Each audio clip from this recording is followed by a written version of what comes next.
මොකද ඔයාගේ හදන්නේ? උළුවස්සේගේ හදන්නේ. මගේ පුටුව යට හදන්න.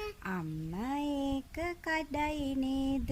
නැහැ කඩන්න දෙන්නේ මං. ඔයා ගොඩක් හොඳ ළමයෙක්. අපි දැන් හොඳ යාළුවෝ. අපි දැන් හොඳ යාළුවෝ.